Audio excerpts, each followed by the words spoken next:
what we're gonna do next is a half kneeling rotation for that upper back.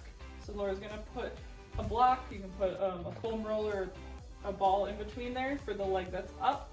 She's gonna bring her arm straight out, that's on the outside here, and then she's gonna open up, like opening up a book, and let her torso and trunk rotate.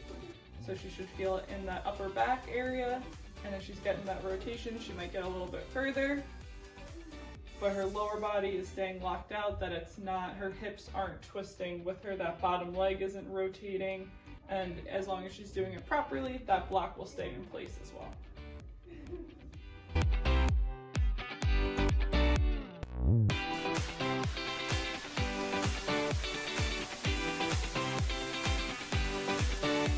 So I'm going to have Laura do some standing shoulder cars or standing shoulder circles. So she's going to be facing me, and she's going to lift her arm up and bringing it around, working on that range of motion in the arm. And notice how she's turning her hand as she goes up to open up that shoulder a little bit and get through the movement, making sure that she's not arching her back at all to get further range of motion or opening up her hips. So her hips and her shoulders are staying facing me as she goes through the movement.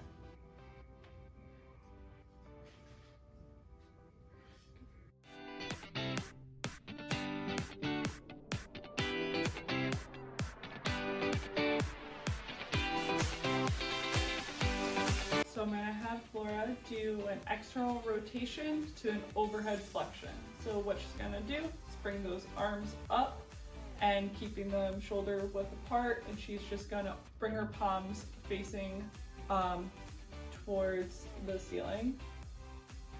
Good, and then she's going to bring her arms straight up into the air, extending her elbows, and going nice and slow to work on that range of motion, and coming back down and then bringing them flat back down. Good, same thing when she's doing this, she's not leaning farther back to get that range of motion, and that see how both of her arms are equally going through the range.